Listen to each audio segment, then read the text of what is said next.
पुष्टिपद्धतिर्जयति। वैष्णव संप्रदायों में विचारित भक्ति के स्वरूप का विमर्श करने हेतु आयोजित वल्लभाचार्य ट्रस्ट द्वारा आयोजित संगोष्ठी में आप सभी का हार्दिक स्वागत करते हैं। इस संगोष्ठी का उपक्रम, संगोष्ठी की जो शाखा है, श्रृंखला है, उसका उपक्रम वल्लभाचार्य ट्रस्ट द्वारा 2009 से किया गया था। ट्रस्ट की जो स्थापना है वो वल्लभ संप्रदाय के ग्रंथों का प्रकाशन, अध्ययन, अध्यापन, संरक्षण और सांप्रदायिक विषयों की चर्चा, विचारणा आदि के हेतु से किया गया था। पिछली जितनी भी संगोष्ठियों का आयोजन हुआ उनमें इंटरनल और एक्सटर्नल दो तरह से उन संगोष्ठियों को विचारा गया था, जिनमें जो एक्सटर्नल संगोष्ठी हैं उनमें भिन्न भिन्न संप्रदाय या जो सिद्धांत परक जितनी भी चर्चाएं हैं उनमें तत्ववाद संबंधी जो चर्चाएं हैं वो सभी आयोजित हुई, जिनमें न्याय, सांख्य, वेदांत संप्रदाय के जितने भी विचारक हैं उन सभी के तत्व सिद्धांतों का जो विचार है वो हमारे गुरु और सर्वाध्यक्ष पूज्य गोस्वामी श्री श्याम मनोहर जी की अध्यक्षता में 2009 से आयोजित होती रहीं। जो एक्सटर्नल संगोष्ठी थी उनमें कंपैरेटिव एनालिसिस हम करना चाहते थे, इसलिए जितने भी विचारक हैं उन सभी के जो मत हैं उन सभी का वहाँ विचार किया गया, जिनमें न्याय, वेदांत, सांख्य आदि शांकर, रामानुज, मध्व जो संप्रदाय हैं उनके तत्व सिद्धांतों का विचार हुआ।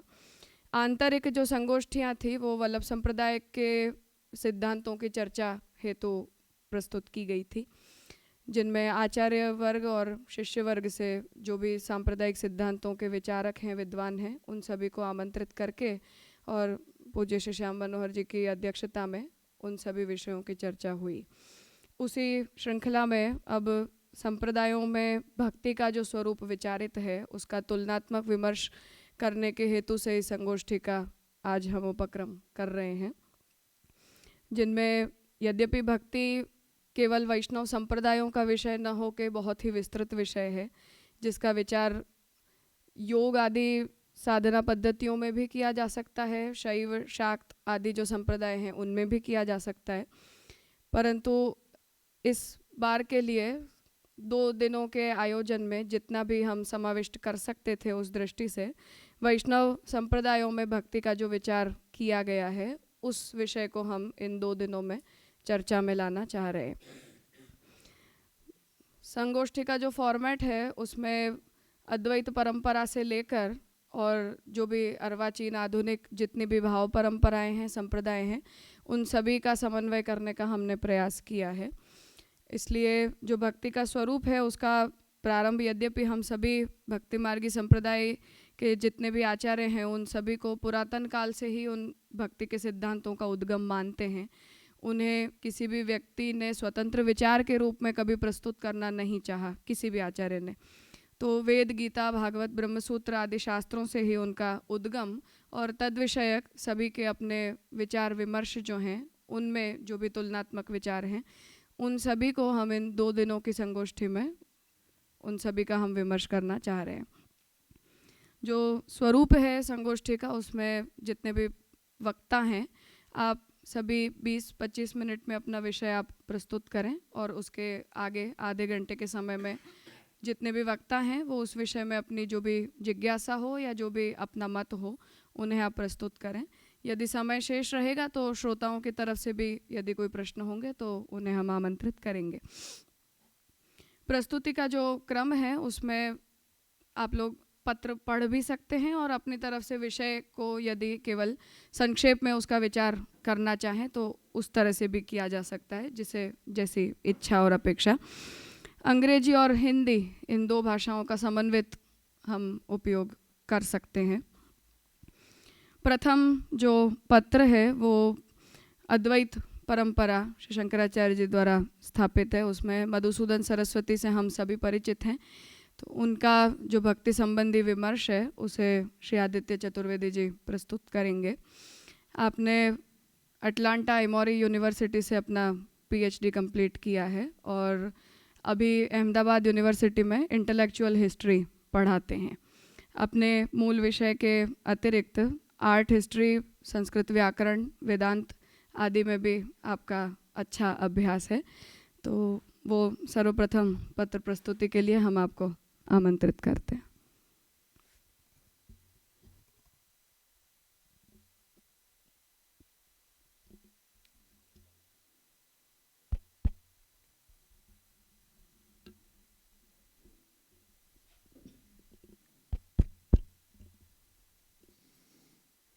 ब्रह्मानन्दं परमसुखदं केवलं ज्ञानमूर्तिं द्वन्द्वातीतं गगनसदृशं तत्त्वमस्यादिलक्ष्यम् एकं नित्यं विमलमचलं सर्वधी साक्षिभूतं भावातीतं त्रिगुणरहितं सद्गुरुं तं नमामि।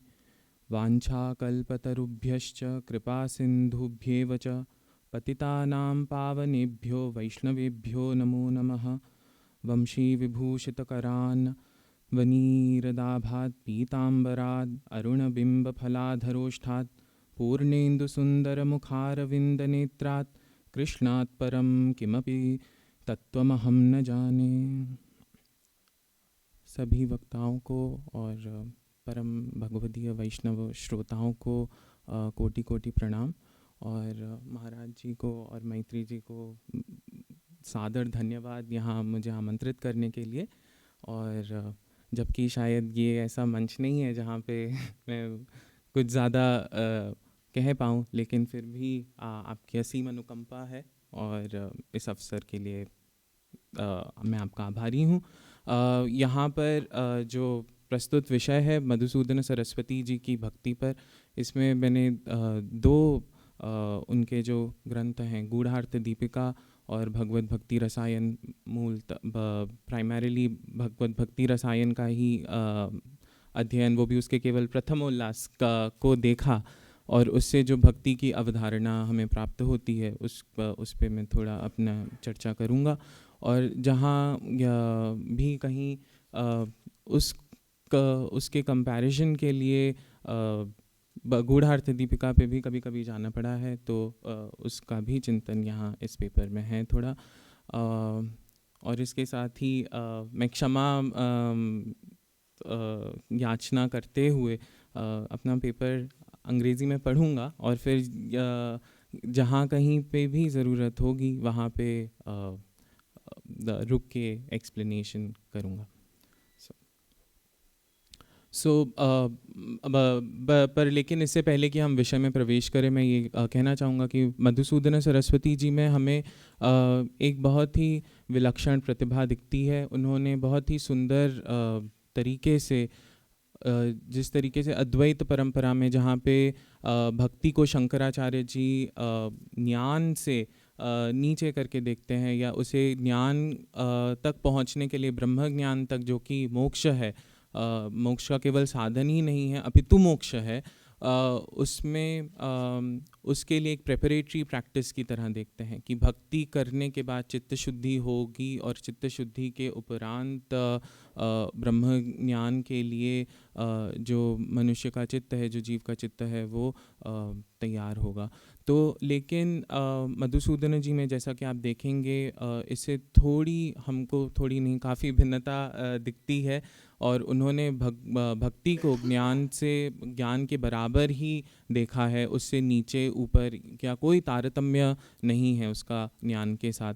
दूसरी जो एक, क्योंकि यहाँ पे सभी वैष्णवाचार्य उपस्थित हैं और ऐसा तो जानते ही होंगे, तो मधुसूदन जी का जो पूर्वज थे वो कान्यकुब्ज ब्राह्मण थे, और वो कन्नौज से बंगाल शिफ्ट हुए, और वहाँ बंगाल पहुँचने के बाद जब मधुसूदन जी की शिक्षा दीक्षा हो गई, तब महाप्रभु चैतन्य महाप्रभु नवद्वीप में थे, तो उनका दर्शन करने के लिए वे नवद्वीप गए, और वहाँ उनको महाप्रभु के दर्शन नहीं हुए, तो वो नवद्वीप में ही काफ़ी समय तक रहते रहे।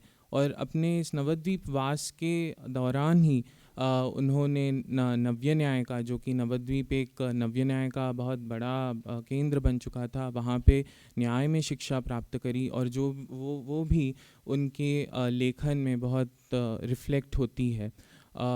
फिर उसके बाद महाप्रभु के इंतज़ार में, क्योंकि वे इतने वर्ष वहाँ रहते रहे, फिर वो बनारस चले गए और फिर वहाँ उन्होंने अपने आप को बनारस में स्थापित किया। वहाँ विद्वानों के बीच रहते हुए उन्होंने अद्वैत वेदांत का अध्ययन किया, संन्यास दीक्षा ग्रहण करी और वो अद्वैतियों के एक परम आचार्य के रूप में वहाँ उपस्थित थे। और पॉलिटिकली भी ये एक इम्पॉर्टेंट बात है कि उस समय जब अकबर का शासनकाल था तब बहुत आक्रमण हुआ करते थे इन सन्यासियों पे, अद्वैत सन्यासियों पे, सभी हिंदुओं पे आई कुड से। और उस समय वे अकबर के कोर्ट में गए और कहा जाता है अकबर ने काफ़ी ही रिलक्टेंटली उनसे कहा कि आप अपना खुद ही मैनेज कर लीजिए। भले ही we hear so much about Akbar being this great king, and despite all that we hear that he tells Madhusudana Saraswati to manage on his own, and it is in that context that we find the emergence of the Naga Sannyasins. So he is also credited with coming up with an army of these sadhus who for a very long time protected mathas and temples from the attacks. So I think he can be credited with several things, including protection of these mathas and temples. With this, I would also just briefly mention that in Madhusudana Saraswati's writings and in his exposition of bhakti, we see a confluence of the bhakti that is propounded by the Bhagavata Purana. He is perhaps one of the first Advaitins who is dealing quite seriously with the Bhagavata. Of course, I mean, there's Lakshmidhara of the Bhagwan Nama Kaumudi and the Dev family, which was also present in the 15th century and until the 17th century in Banaras, writing and engaging with bhakti in the Bhagavata Purana. But in the Advaita Vedanta world, I think Madhusudana is unparalleled when it comes to the interpretation of the Bhagavata. And of course, I mean, there was Sridhara, but his is one of the best, I would say, expositions. And also, I must mention that recently there has been some research on the Godhartha Deepika and its translations. So 16वीं शताब्दी के उत्तरार्ध में और उसके बाद 17वीं शताब्दी के पूर्वार्ध और 18वीं शताब्दी तक हमें जो आर्काइव्स हैं उससे ये मालूम पड़ता है कि गूढ़ार्थ दीपिका के ही सबसे ज़्यादा ब्रजभाषा में ट्रांसलेशंस हो रहे थे और बहुत ज़्यादा उसका सर्कुलेशन था। तो गूढ़ार्थ दीपिका अद्वैत वेदांत के भी जगत में, उस दुनिया में भी वो और गीता की एसच जो वेदांत मात्र की का जो वर्ल्ड था, उसमें गूढ़ार्थ दीपिका एक बहुत इम्पॉर्टेंट कमेंट्री की तरह इमर्ज करती है, जो कि न केवल संस्कृत भाषियों के द्वारा पढ़ी जा रही थी, बल्कि उसका अध्ययन आम जनमानस के लोग जो कि संस्कृत से वंचित थे, संस्कृत शिक्षा से वंचित थे, वो ब्रजभाषा आदि में कर रहे थे। तो बस इसी, और हाँ, एक लास्ट चीज़ है कि क्योंकि मधुसूदन जी डेफिनेटली वो बंगाल से थे, तो बंगाल में रहने के कारण जो गौड़ीय वैष्णव परंपरा का जो प्रभाव है वो उनमें दिखता है। और अपने इस पेपर में मैंने बहुत ज़्यादा चर्चा गौड़ीय वैष्णव परंपराओं की नहीं की है, क्योंकि जो वक्ता जो कल अपना वक्तृत्व प्रस्तुत करेंगे वो करेंगे ही इन विषयों पर चर्चा। तो बस इसी के साथ यहाँ हम ये देखेंगे कि कैसे अद्वैत परंपरा, भागवत में जो भक्ति हमको मिलती है, और जो रसशास्त्र जो कि वो उपदेव से हम देखते हैं कि स्टार्ट होता है कि भक्ति को एक रस के रूप में का जो उसका ट्रीटमेंट है, जो हम वो देखना शुरू करते हैं, वो यहाँ पे कैसे प्रफुल्लित हो रही है भगवत भक्ति रसायन में। सो इसी के साथ ही मैं अपना पेपर पढ़ूँगा और फिर उसके बाद हम चर्चा करेंगे। So the Bhagavata Purana has defined unqualified or nirguna bhakti as a stream of sweeping the mind, manogati, along towards the Supreme Person's Purushottama, that is Narayana. This stream begins to flow at the slightest reference to the Lord, and having begun cannot be interrupted by an extraneous consideration. Just as the water of the Ganga flows uninterruptedly and inevitably towards the ocean, so the mind flows inexorably towards Krishna Vasudeva. This flow is not motivated by any exception of reward, nor is it, or rather, expectation of reward, nor is it vitiated by any awareness of duality. In fact, such unqualified bhakti is like the instinctive. Sorry, since I'm reading. So, where were we? I have forgot where am I? Like where were I? Sorry. Reaction, yeah. A reaction to stimulus. Sorry, I'm like a bit nervous. Totally devoid of any motive. So it is ahaituki and uninterrupted, avichinna. It is spontaneous, swabhaviki, and uninterrupted, avyavahita, experience of reality. Unlike the unconditional flow of the mind, which operates from instinct alone, worship of God is usually a voluntary act. A particular goal might motivate such worship, or a higher sense of duty may bring it into operation. In either case, it is still voluntary. Though worship that also acts as a fulfillment of duty is of a higher order than the prompted only by personal motives. Compared to the instinctive and unqualified Nirguna Bhakti, Bhakti as a voluntary process is of inferior quality insofar as it depends upon the voluntary will of the worshipper and does not flow towards God automatically without stress or strain. So this is something that we find in a lot of Bhakti Acharyas, that this spontaneous Bhakti is higher definitely than the voluntary kind of Bhakti where you have to do it, or like when Bhakti has a hetu where you are performing it for fulfillment of some goal, then it's almost like karma. And in fact in Bhakti Hamsa, Gosai ji has a rather beautiful description of that and the different kinds. I think he has 6 kinds of, yeah. In other words, in the former, the worshipper's ego remains active, whereas in the latter, it is merged into the personality of God. The Bhagavata Purana further classifies bhakti into 2 categories, born out by an observation of the Bhagavata Purana that bhakti itself produces bhakti. The commentator Sridhara explains the first bhakti as a process, sadhana, that is the practice of bhakti, and the other as the prema lakshana bhakti, bhakti that is defined as passionate love, that is the bhakti that is a devotee's soteriological goal, sadhya. In his exposition of bhakti, Madhusudana follows faithfully the aforementioned definition of bhakti in the Bhagavata Purana, for he too regards bhakti as a mental mode, vritti, corresponding to the manogati of the Bhagavata Purana. Such a mode is a continuous flow, avichinna, of mind's awareness of God, Bhagavad, that arises in a mind that has become totally melted, dhruta, by love of God. And just to mention, even Ramanujacharya ji also defines bhakti when he defines it as upasana, upasanayaha paryaya. He in fact says that upasana is this constant flow of a thought. So again, we see these acharyas getting reflected and their ideas of bhakti getting reflected in Madhusudana Saraswati's. Though the Bhagavata Purana does not expressly refer to this state of mind as arising at the same time, the love for God does. Madhusudana develops the Bhagavata Purana analogy that compares the mind to the water of the Ganga. Madhusudana maintains that passionate bhakti springs in the mind by constant practice of Bhagavad Dharma, which is the same as the sadhana bhakti of the Gaudiya Vaishnava theology. At the same time, bhakti melts the mind of the devotee due to their great passionate desire for and attachment to God.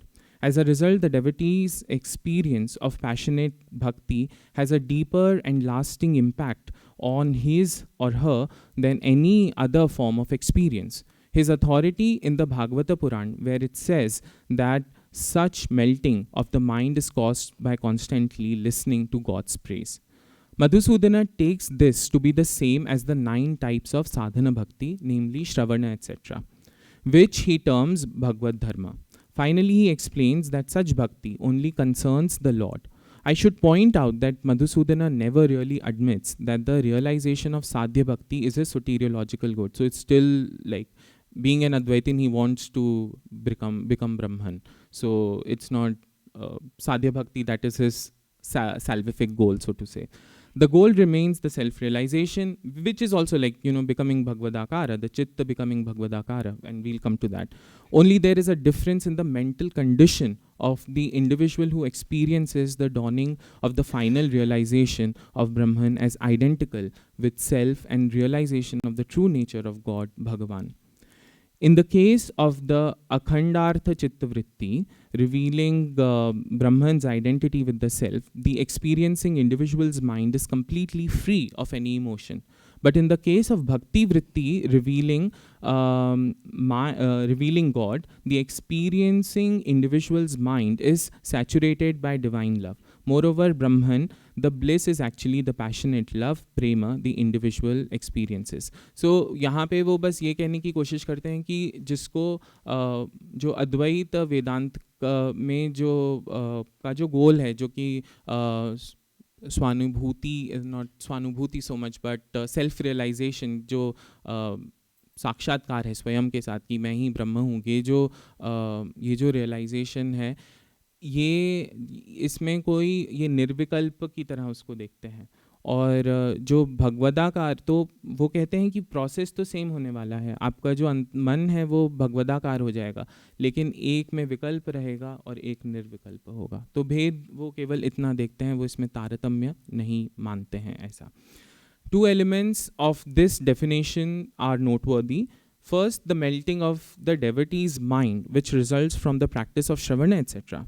And second, bhakti is mental mode and hence a cognitive process that captures God's reflection, pratibimba. And this is, coming from the Vivarana influences that we see in Madhusudana. Further, it is a constant flow of this awareness towards God. The element, the first element is important to understand the rasa theology of bhakti, while the second one is close to the notion of bhakti yoga, greatly elaborated in Madhusudana's commentary on the Bhagavad Gita, which is Gudhartha Deepika, and Ramanuja in 11th century introduced the latter concept of bhakti, and since then it has exercised wide influence on Vaishnava theology. So the former concept was widely explored by Vaishnava theologians nearer to Madhusudana's time. For instance, the follower of Sri Krishna Chaitanya Mahaprabhu, thus our author tried to combine the notions of emotional devotion and upasana that included perhaps the ritual practices, but heavily emphasized on the practice of one-pointed meditation. He insisted on combining upasana with ecstatic experience of love. We shall try to see how far he was successful in his effort. Madhusudana's own exposition of bhakti may be summarized as follows. By the practice of ninefold bhakti, Shravana, etc., the votary's mind, so the bhakta who's trying to be a real bhakta, such a melted mind spontaneously develops an uninterrupted flow of consciousness fixed on the Supreme Lord. This constant flow of one-pointed mental awareness of God drives away all other empirical knowledge and their source Maya, thus removing all sufferings. The devotee's innate propensity for loving God increases by the intimate knowledge of God's divine blissful nature and swiftly brings about in him or her the ecstatic state of divine aesthetic enjoyment of bhakti. This is the soteriological goal of a devotee. The devotee not only realizes God's true nature, but also enjoys that realization. Although this may imply a notion of separate identity of the devotee from their beloved God, yet Madhusudana employs all the arguments of his non-dualistic stand to identify the bhakti experience and the content of that experience, that is Lord Krishna, to be one and the same. Therefore, in both cases, so again, this is sadhana, sadhya, and phala, etc. being same is something we hear in Mahaprabhu ji's writings also. This is again, I find, that sort of advaita, that the sadhan, the means to achieve the phala, जो जिस लक्ष्य की हम प्राप्ति करना, जो फल मिलने वाला है, और उस साधन में ही कोई भेद नहीं है, क्योंकि दोनों ही कृष्ण हैं. तो ये भी मुझे पुष्टि मार्ग के साहित्य का और शास्त्रों का अध्ययन करते हुए लगा, और मधुसूदन जी में भी वो बहुत अच्छे से रिफ्लेक्ट होता है. Therefore, in both cases, the experience is the identity of oneself with the supreme reality. be it Brahman or Krishna, the embodiment of blissful nature. So there's a slight difference, and yet I think they are saying similar things. He differentiates between the realization of self as Brahman, which according to Advaita Vedanta releases one from sufferings, so it causes mukti, and the realization of bhakti of the Krishna devotee, which is an ecstatic experience. His explanations run as follows. Bhakti is the soteriological goal of a theist, just as gnosis of the true nature of oneself is the soteriological goal of the Advaita Vedantin. Both the realizations of self as Brahman and Bhakti are forms of experience appearing in one's mind, which is trained into special mode. The difference between the two modes is that for the mental mode called Bhakti, melting of the mind is a precondition, and there exists an element of enjoyment in that experience, whereas the Akhandakara Chitta Vritti, which realizes the self as Brahman, is free from all differentiations. So this is pretty clear that that these are like Chitta is becoming Bhagavadakara or Brahmakara or Akhandakara Chitta Vritti. So these are different kinds of modes, mental modes. These are Chitta Vrittis after all. Madhusudana introduces an interesting analogy to explain the process of the melting of mind, which serves as the condition for the rise of Bhakti Vritti, that is, the cognition of Bhakti. He compares the mind with sealing wax. The sealing wax is solid by nature, but it melts when it comes in contact with fire. Similarly, the experiencing mind is normally not in a state that readily develops a passion. But when it is stirred by some internal stimuli, such as love, anger, fear, affection, joy, grief, or compassion, it melts and becomes prone to develop a passion. In other words, the mind is emotionally deeply moved and has the potential for great lasting passion for the object of those emotions. In adopting these stimuli into his discourse, Madhusudana once again follows the Bhagavata Puran as his authority, where it is said that kindled by any of these, the mind melts. But Madhusudana puts a note of caution here. He puts out that this state of mind requires intensity of feeling and thus should be distinguished from mere slackering, shithali bhava, of the mind brought about by temporary conditions, which are not adequate to produce the really lasting and overwhelming passionate love for God or prema bhakti. Madhusudana further explains that when the melted mind of a devotee receives the impression of their beloved God and all his transcendental qualities, so bhagas, aishwaryas, whatever you want to call, the impression abides in their mind of for all times to come, even when the mind is not conscious of any special stimulus. Once imprinted on the melted mind, the divine impression, the pratibimba, becomes its permanent attribute. So much so that even when the mind becomes hard afterwards, or may even make excursions into other objects, other vishayas, that impression persists. This permanent imprint of the mind is described in 4 ways. Samskaras, so these are permanent impressions. Vasanas, latent impressions of mind. Bhava, it's a mode of mind. And bhavana, the constant contemplation.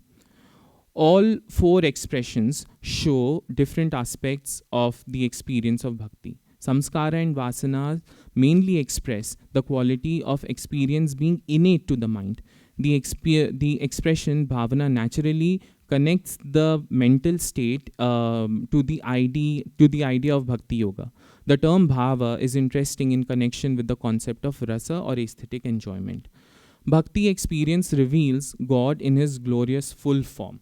This revelation, being a reflection, is identical with the prototype and is therefore itself all bliss.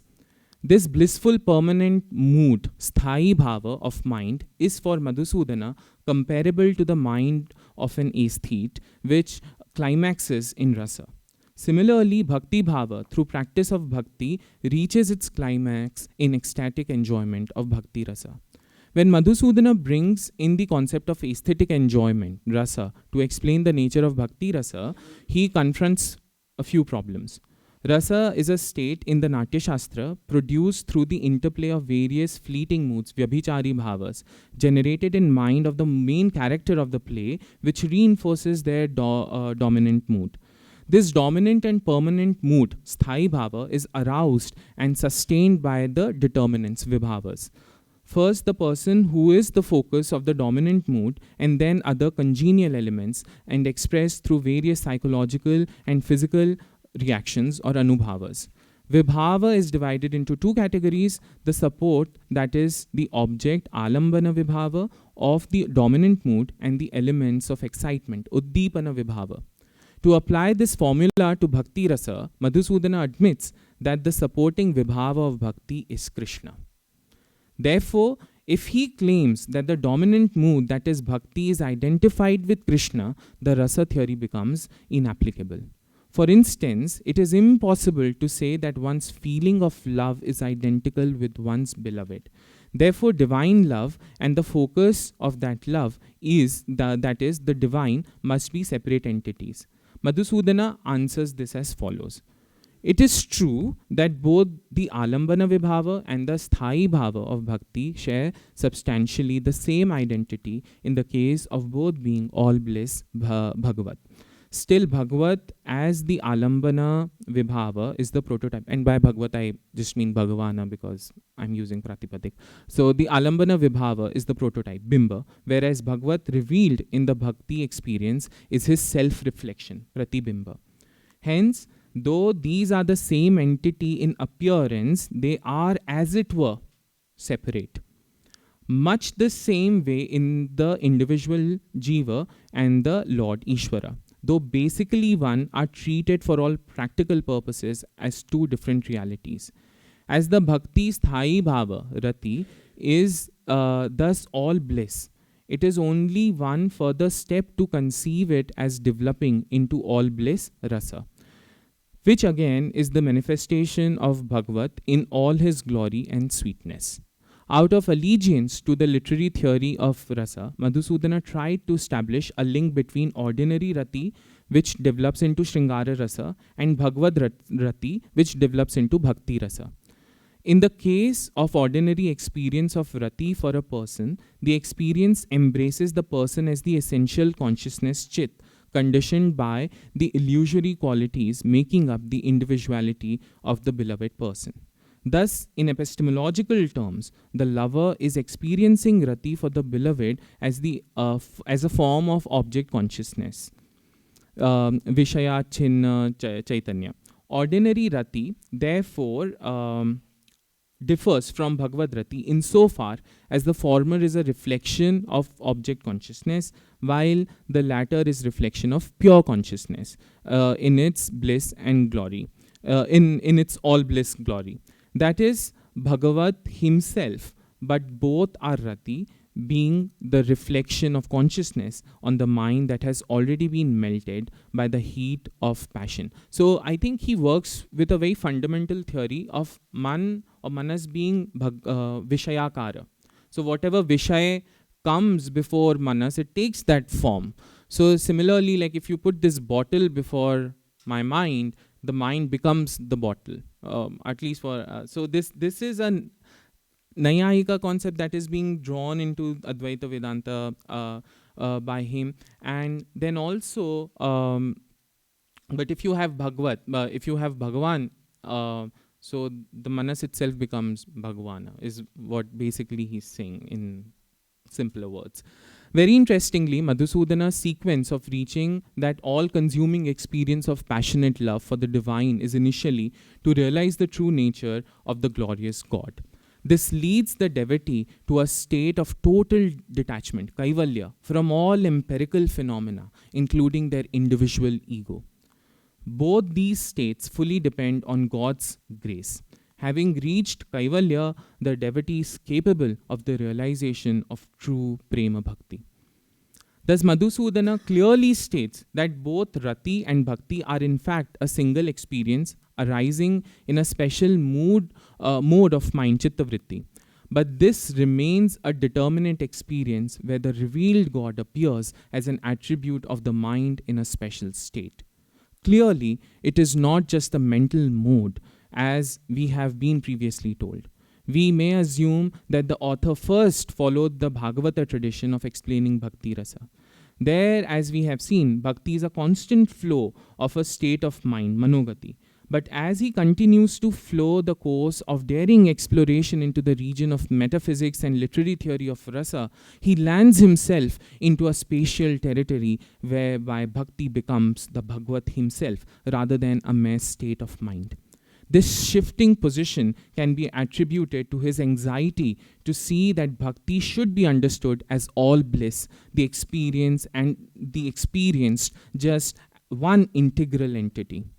The concept is not basically different from the experience that reveals Brahman. In both cases, a determinate process of cognition reveals an indeterminate and transcendental experience.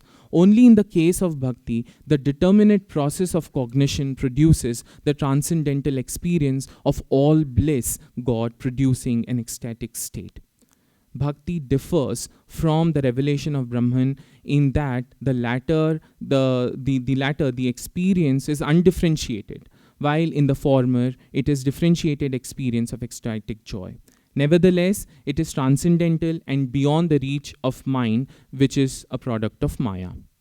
Does Bhakti Rasa qualify to be called a form of cognition, a gnosis? For our author, it certainly does. His description of Bhagavad is essentially gnosis and bliss. Bodha sukhamatmaka. He is self-revealed not just as consciousness, but also as all bliss. Hence, Bhakti Rasa, as identical with Bhagavad, is also a self-revealed experience as well as being all bliss. In Madhusudana, therefore, we come across something of a climax in the concept of bhakti. In the Bhagavata Purana, bhakti is mental mode focused incessantly on God. It is an experience of spontaneous ecstatic joy.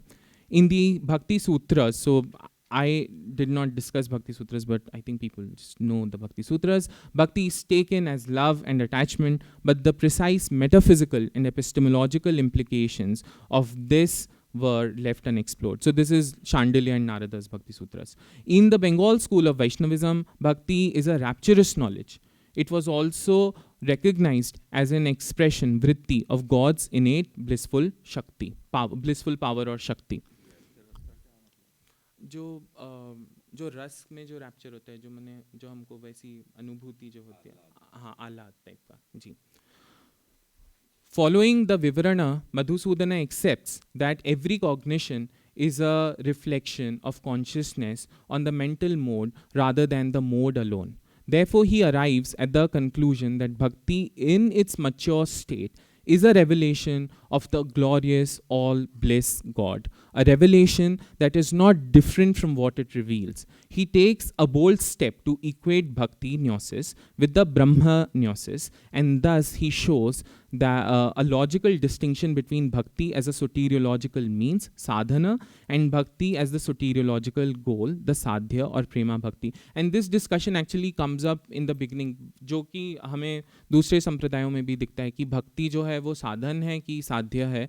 और शुरुआत में ही भगवत भक्ति रसायन के मधुसूदन जी कहते हैं कि जो एक पूर्व पक्षी माने वो एक सवाल के साथ ही शुरू करते हैं कि क्या ये पुमर्थ है, क्या भक्ति जो है वो एक पुरुषार्थ है, और उसे सिद्ध करने के लिए वो डेफिनेटली कहते हैं. And he goes the same route as Mahaprabhu ji also like takes for a while, which is कि आप तो कहते हैं 4 पुरुषार्थ हैं, तो 4 पुरुषार्थ में तो भक्ति हमको मिलती नहीं है, भक्ति का कोई विवरण नहीं है. तो फिर वो अगेन नैयायिकों से ड्रॉ करते हुए कहते हैं कि दुखा भावम सुखम चैव. तो पर Madhusudan ji goes one step further. He says कि हमको ये दो की जो हम जो दुखा भाव और सुख कह रहे हैं, ये भी कहने की ज़रूरत नहीं है, केवल सुख बोलने से ही चलेगा. दुखा भाव को हटा सकते हैं क्योंकि सुख का मतलब ही दुखा भाव है. और वो किसी निबंध को रेफर कर रहे हैं किसी नैयायिक के, which I haven't been able to trace. So I think that would need some more research to find out like who is this नैयायिकाज that he is engaging with, because वो कहते हैं निबंधकार करके उनको रेफर करते हैं. दूसरी बात जो है वो वहीं पे साधन और फल भक्ति. जी या to there are Prachin Nayayikas and Navina Nayayikas. Only? No Sukha?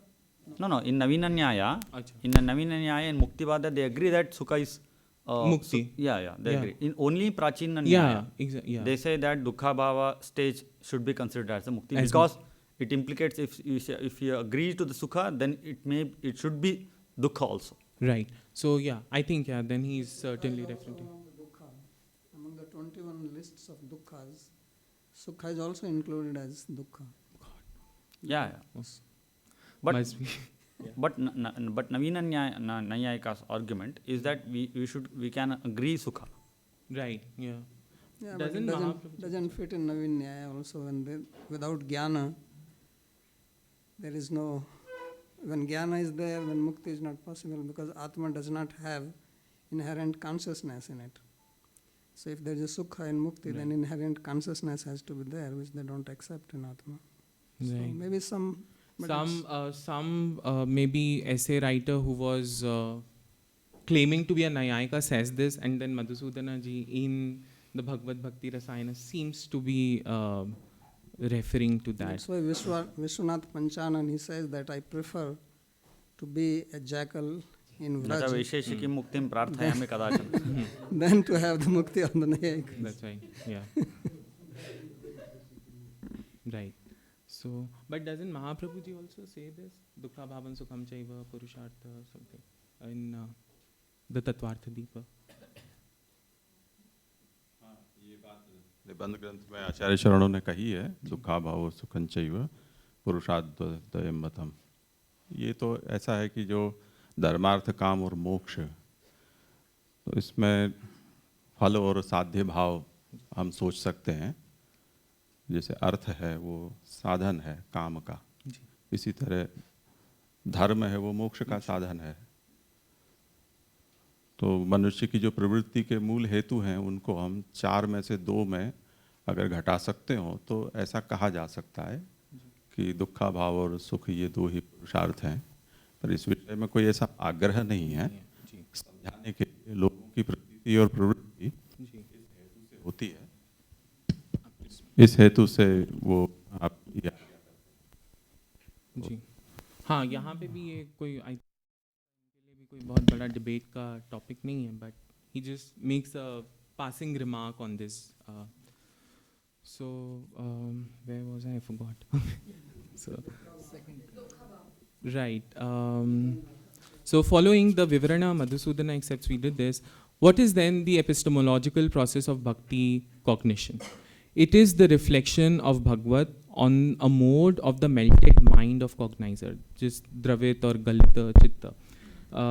The difference between the bhakti cognition and cognition of self as identical with Brahman lies in the nature of Brahman and Bhagavad.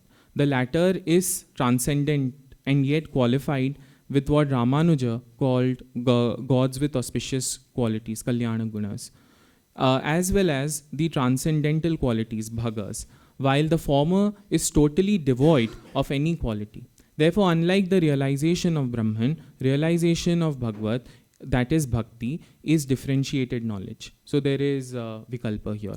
Thus, bhakti experience not only arises in a melted mind, not only it is identical with Bhagavad, but additionally it is a differentiated experience.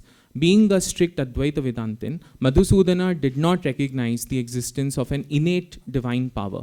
He also left alone the question of the enjoyer of the ecstatic bhakti experience, leaving it to the realm of mysticism. So Madhusudana has a lot of questions unanswered. He is, I think, a bit reserved, and he is leaving some things out there for the readers to understand, I guess. Coming back to the like Buddha. Right. Coming back to the actual mental process of grasping the form of Bhagavad, Madhusudana explains the genesis of the comprehension of Bhagavad by the mental mode, Bhagavadakarata, in the following way. In every empirical cognition, the image in mind has two aspects. As far as the basic comprehension of the indeterminate part of the grasping goes, it comprehends something which is the locus of all phenomena. But the other aspect of such comprehension is the determinate knowledge of the object as, say, the cognition of a pot. As far as the indeterminate comprehension is concerned, that is, in our example, this is something, it is a true knowledge because it indicates something existing is grasped by the mind as the locus of the content of the comprehension. The mind grasps the pot as an existing phenomenon, and Brahman as existence is indeed the locus of that phenomenon. For the devotee, Bhagavat is identical with Brahman, can replace the latter. The error of cognition occurs in grasping the determinate part of the cognition, namely a pot, as the pot is a mere illusion, Maya. When the illusion is gone by grasping the real nature of existence as Brahman or Bhagavat, the locus of the pot disappears.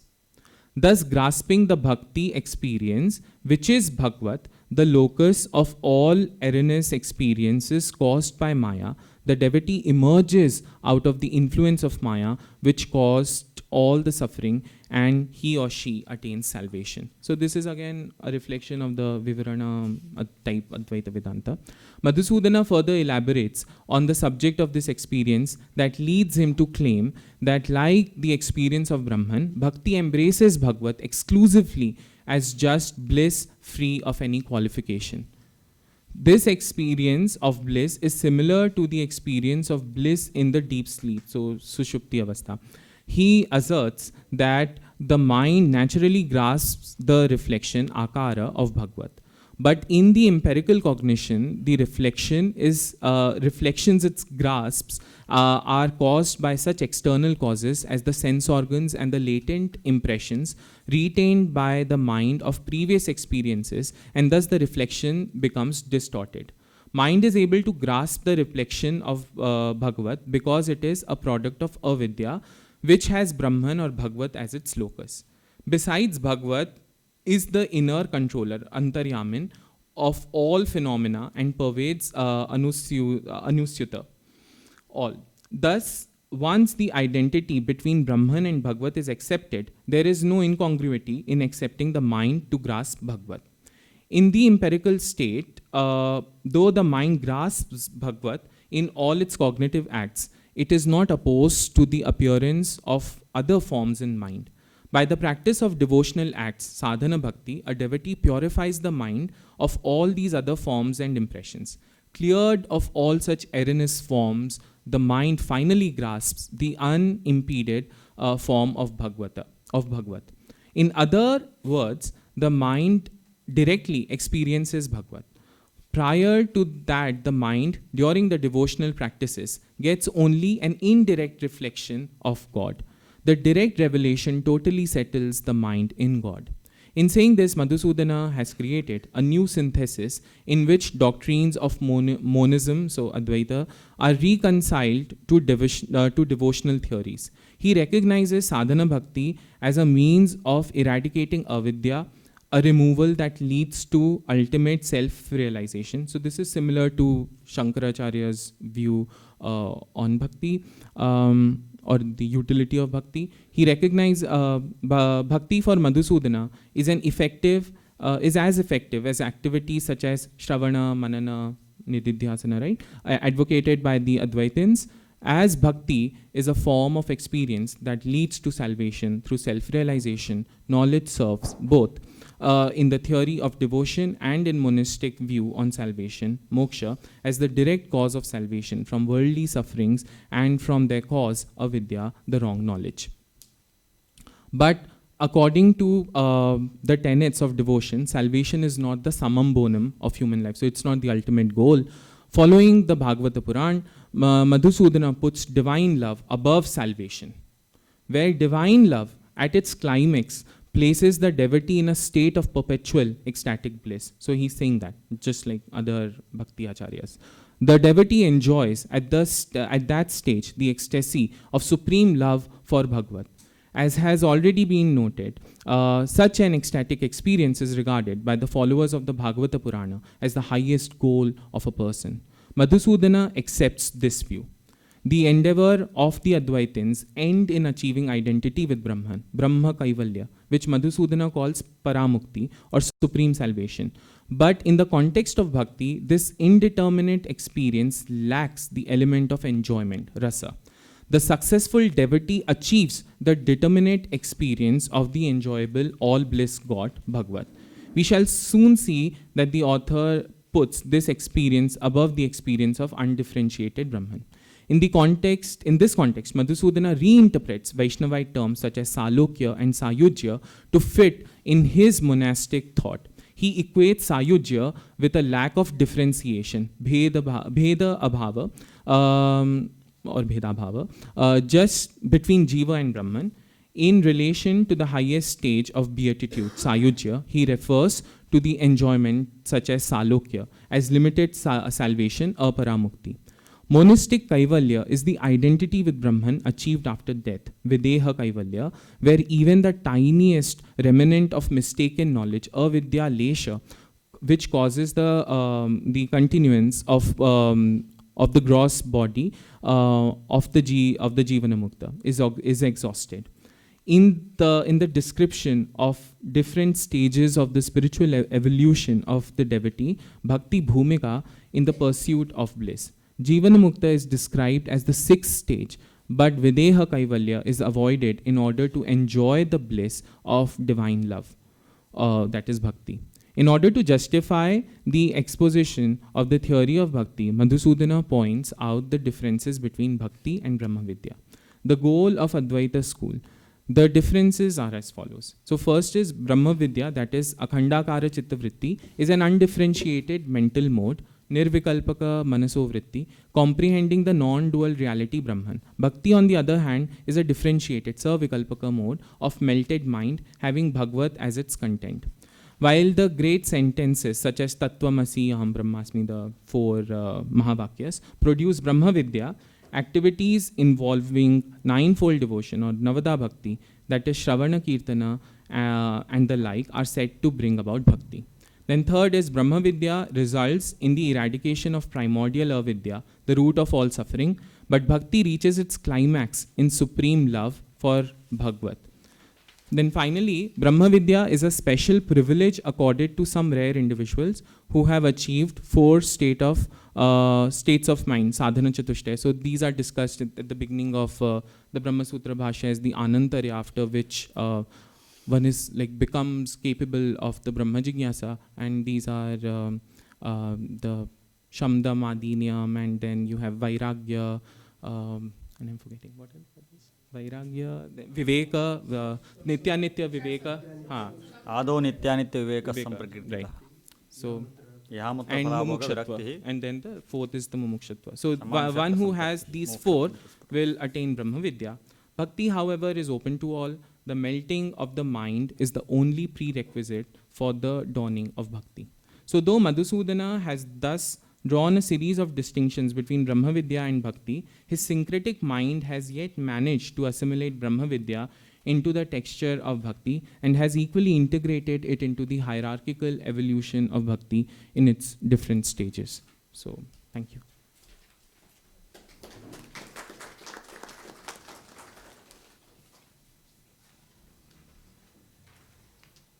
Thank you, Aditya ji. It was wonderful. And now we are open for discussion.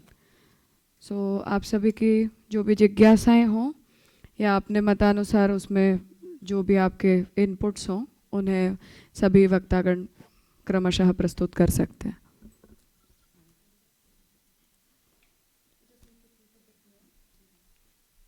So my first question is that in Bhakti, if you read Bhagavad Purana, which he refers a lot, so there are two types of Sakshatkar of Bhagavan. One is Anta Sakshatkar, other is Bahi Sakshatkar. So where does the second one fit in Bhakti Rasa of? I think he would say that at the state of in the state of practice, in the sadhana avastha, when bhakti has not become so firm in one's mind, and when Bhagwan is still an object, I think it would be a bahir object of sorts. which is like reflecting, because he's following the anything is actually a bimba, right? There's a bimba pratibimba vad of sorts.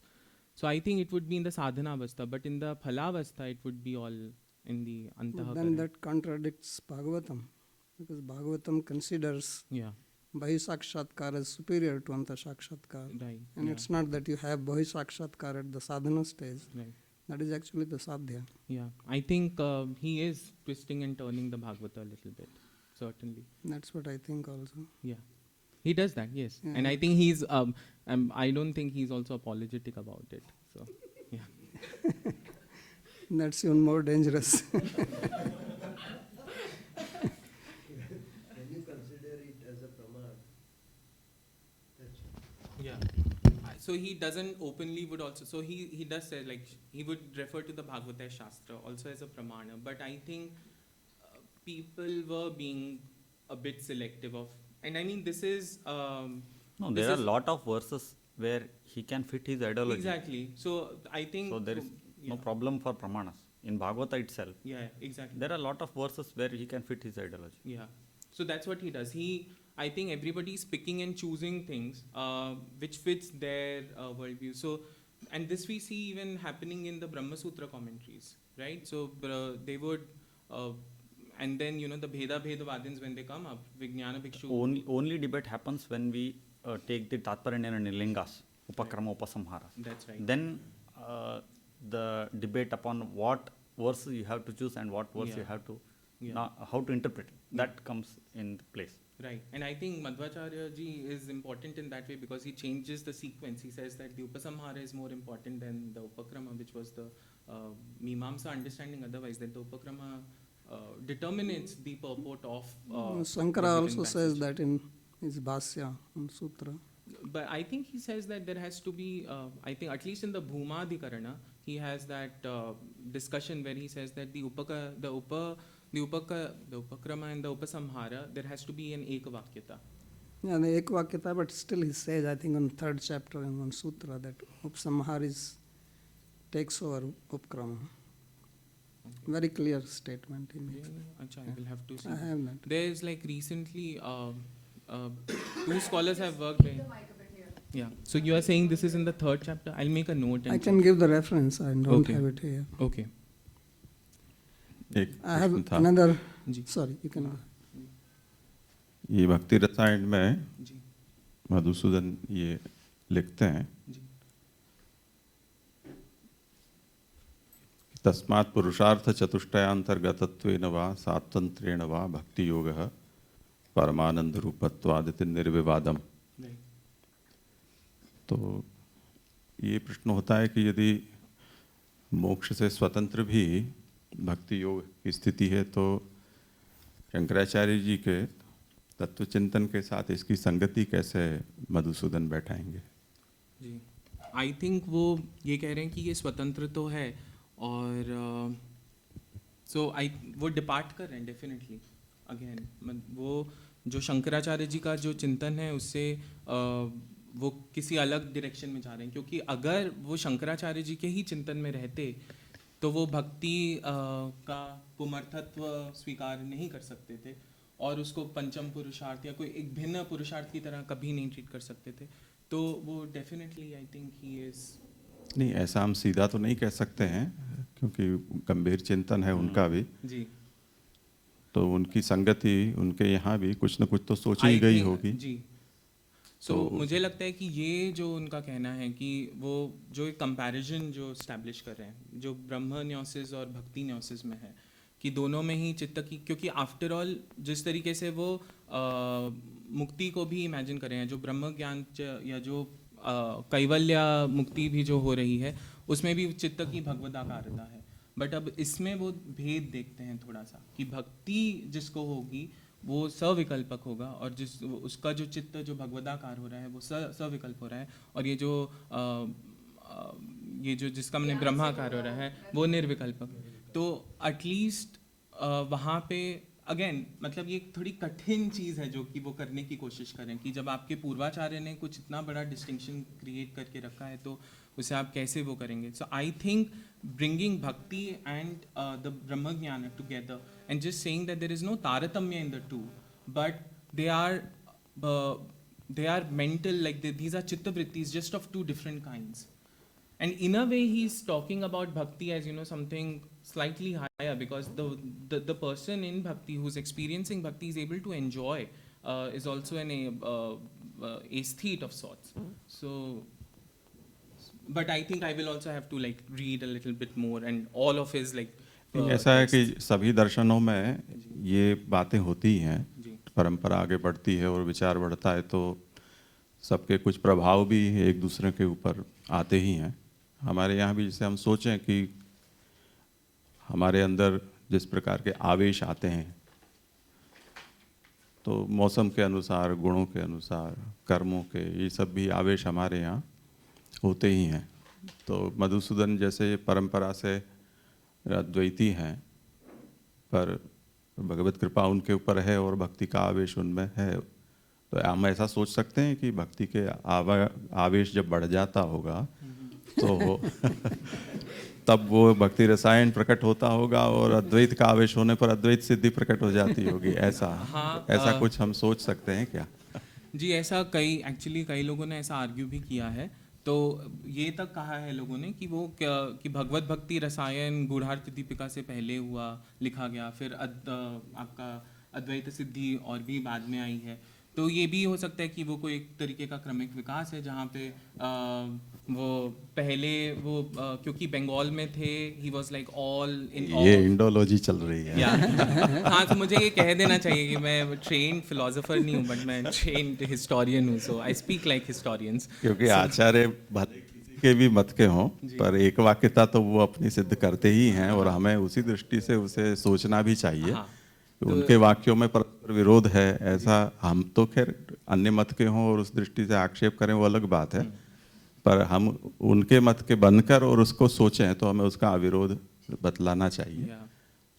So I think he would not have a problem when he's saying कि मुझे लगता है ये जो कह दिया उन्होंने कि एक सविकल्पक है एक निर्विकल्पक है, वो अपने आप में एक कंप्लीट स्टेटमेंट है कि जहाँ पे वो दोनों की पॉसिबिलिटी विदाउट तारतम्य एक्सेप्ट कर रहे हैं. क्योंकि इनके कंटेम्प्रेरी हैं अप्पय्या दीक्षिता, और अप्पय्या के लिए ये सोचना चाहिए कि वो और वो भी कुछ इसी तरीके की बातें कर रहे हैं, क्योंकि उन्होंने जो श्रीकंठ थे उनका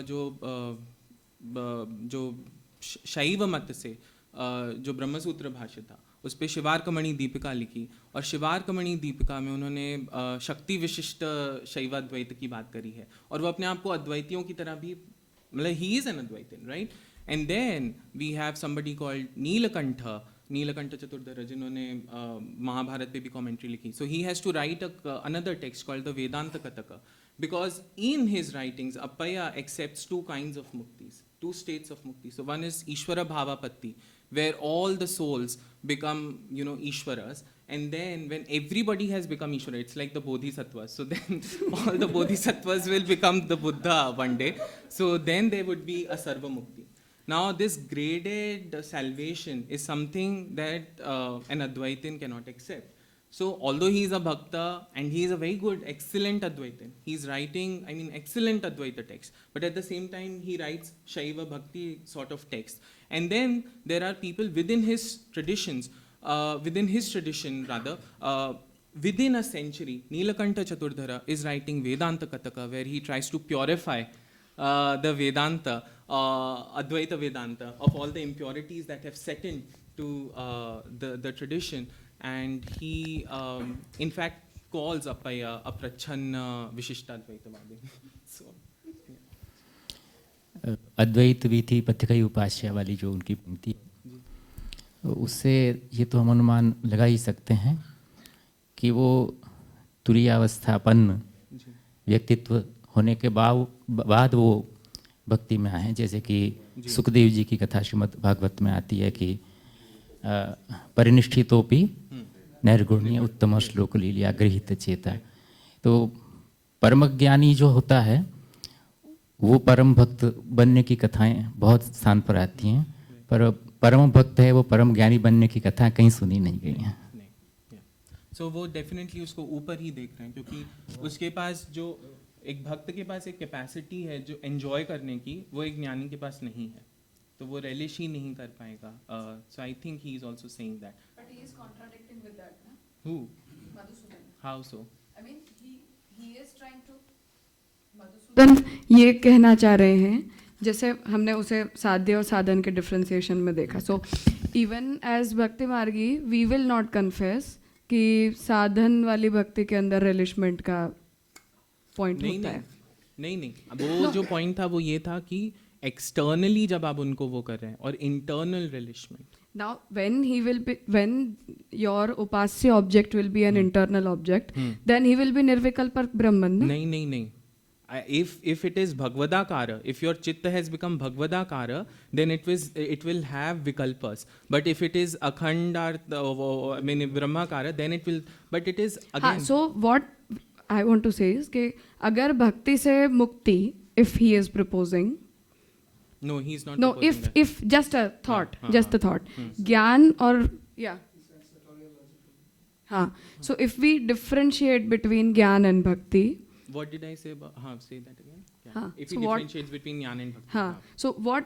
अगर शंकराचार्य जी की थियोरी से हम जा रहे हैं तो निर्विकल्पक मुक्ति की संभावना सिर्फ ज्ञान से है. So upasana and karma will become subordinate to them. Yes. So upasana will contribute to jnana and then jnana से निर्विकल्पक मुक्ति होगी. नाउ जो एक वाक्यता की हम सोच रहे हैं, so it was just a spontaneous thought कि अगर मधुसूदन ये कहेंगे कि भक्ति के द्वारा भगवदाकार आपकी चित्तवृत्ति बनती है, and again he will argue that it has to be a savikalpaka anubhuti. Okay, it cannot be nirvikalpak because your dhyaya tattva or your upasya tattva is not Brahman. He is an Ishwar form. Right. Krishna or whatever it is. Okay. तो वो ध्यान का आपका जो subjective it is ईश्वर, तो आपकी जो अनुभूति है it has to be savikalpak. Then how come he will affiliate it with any type of mukti being Advaitin? So see, this is the thing. Sayujya Salokya, whatever he is trying to name it. I guess what he's really saying is that these are independently two different things happening. Okay, bhakti is different from brahmagnosis. Okay, the bhakta has chosen to be in that state of relishment. Okay, in a way because उसको उनको भगवदाकार हो गई है. अब उनकी मुक्ति हुई है या नहीं वो तो कह रहे हैं कि ये एक अलग ही टाइप का वो है. Meaning he is saying that it's a different पुमर्थ all together. It's like a fifth purushartha. So it's not that, and I think again, like I'm speaking like an Indologist, but I think there should not be a problem in seeing these distinctions which come up. So so मतलब ये he wants to cling on to Shankaracharya. Certainly, who doesn't want to?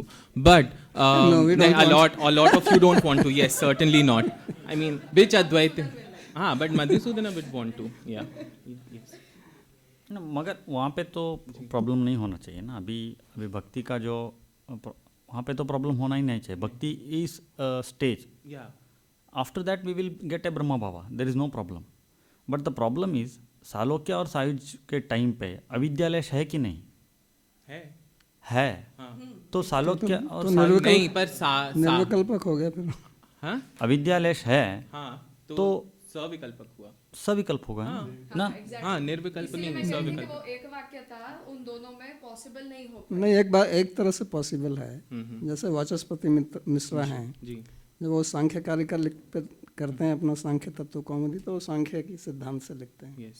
जब वो वेदांत पे लिखते हैं तो वेदांत से लिखते हैं. तो ऐसे इन्होंने किया. No, but I think he is trying to synthesize. Hindi में कहते हैं ना कि गंगा गए गंगादास, जमुना गए जमुना दास. हाँ, नहीं, मुझे नहीं लगता कि ऐसा भी है. इनफैक्ट वो प्रयाग की तरह है.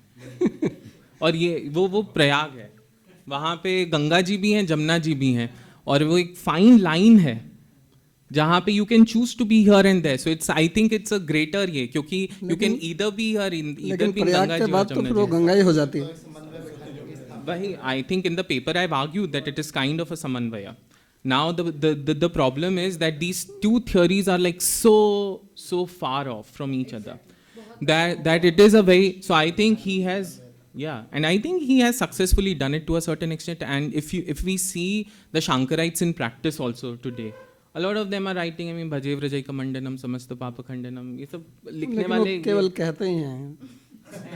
नहीं, अब ऐसा तो नहीं, अब ये तो अब किसके मन में क्या चल रहा है वो तो हम नहीं पता वृंदावन में है। रहते हैं ना, तो जानते हैं।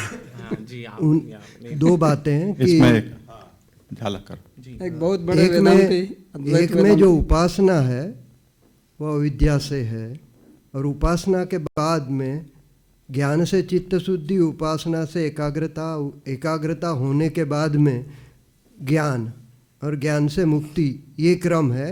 उनमें उनकी उपासना झूठी नहीं है पर गौण है। यहाँ जो समन्वय बिठा रहे हैं वो खुद, जैसे पंकज बासुरी ने इंडिकेट किया, ये खुद पे नहीं ले रहे हैं। हम कह रहे हैं वो डिस्टॉर्ट कर रहे हैं, पर वो तो कह रहे हैं कि, और ये भी नहीं है कि कोई क्रम है, कभी उन्होंने भक्ति सोची होगी और कभी ज्ञान, क्योंकि वो खुद कह रहे हैं कि अद्वैत वीथि पथ के उपास्य स्वराज्य सिंहासन रत्न भूता, means he has achieved what was the goal of all Advaitins. उसके बाद में वो कहते हैं कि मेरा काम नहीं है, ये तो सठेन केनापि वयम हठेन दासी कृता गोपवधु विटेन, तो उन पे कोई ब्लेम आएगा ही नहीं। ब्लेम तो सारा सठ पे जाएगा जो जिन्होंने चोरी कर ली, क्योंकि वो तो चाहते थे कि जो दासोहम कहते हैं उसमें दा चोर ले, पर दासोहम में दा नहीं चोर लिया और अहम ब्रह्मासी में दा डाल दिया, ऐसा हो गया कुछ उल्टा।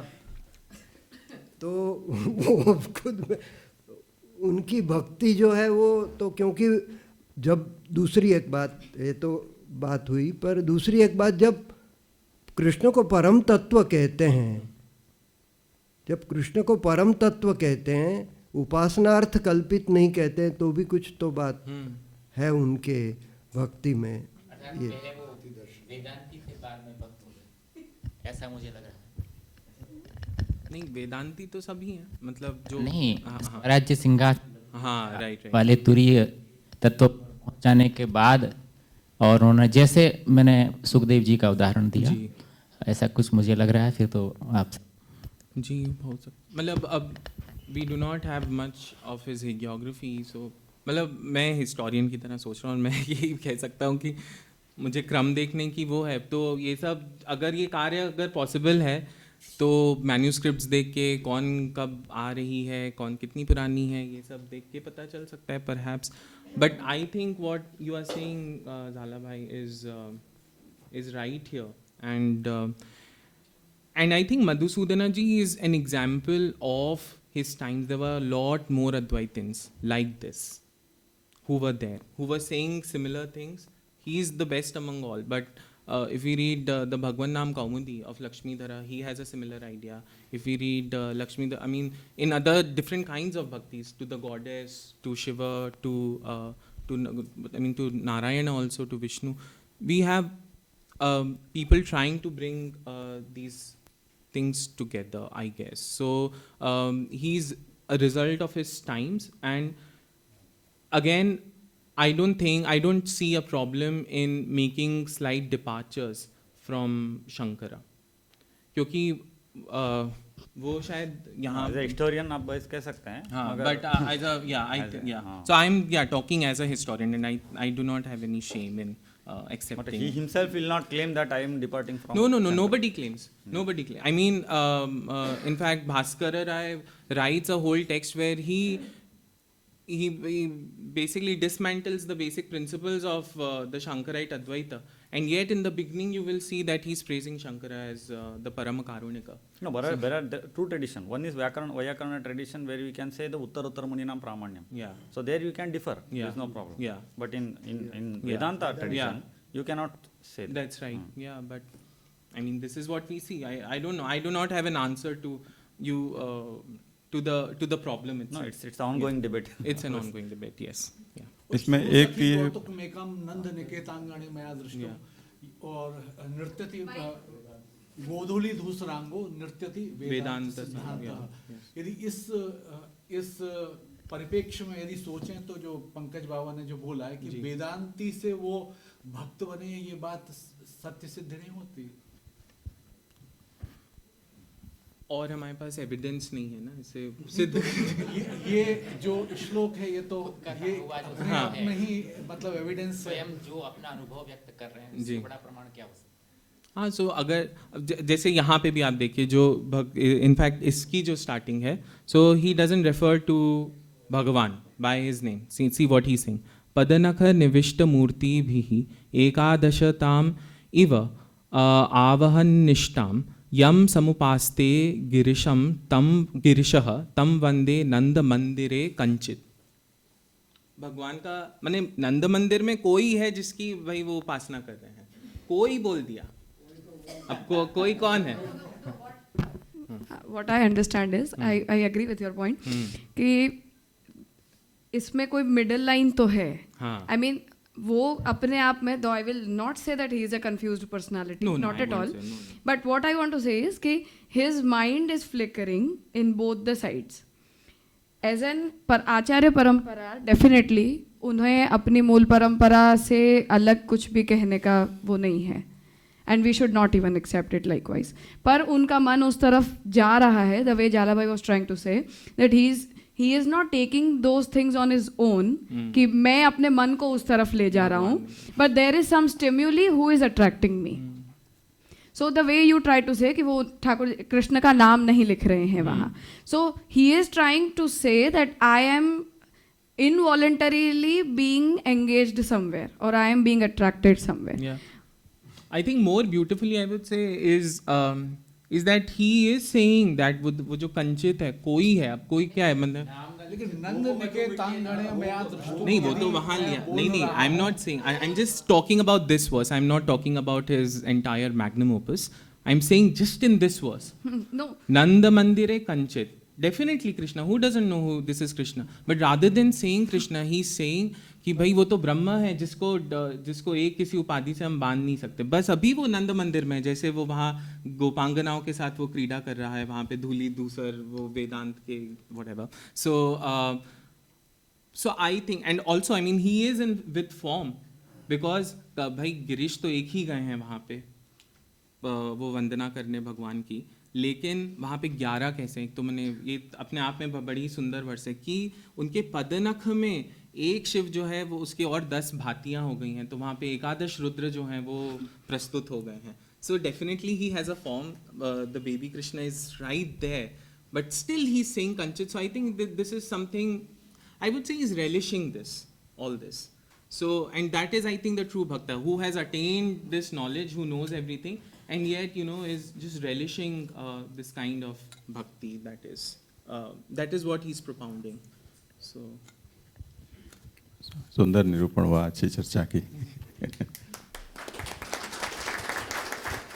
ये इस आयोजन के साथ इंडिका का भी कुछ योगदान है या उस स्वतंत्र है ये? अच्छा। PPT please.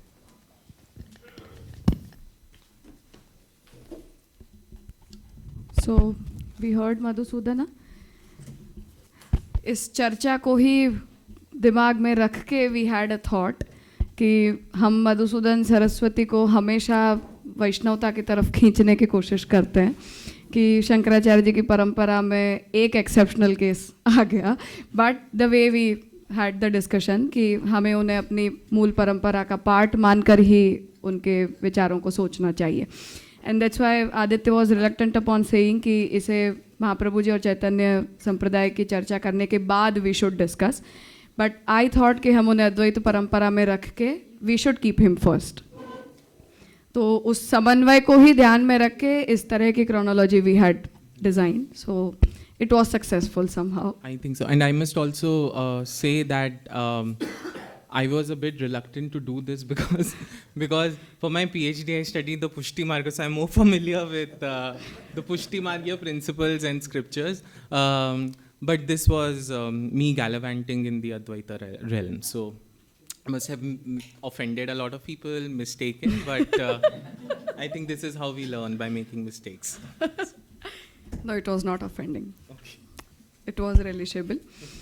Okay.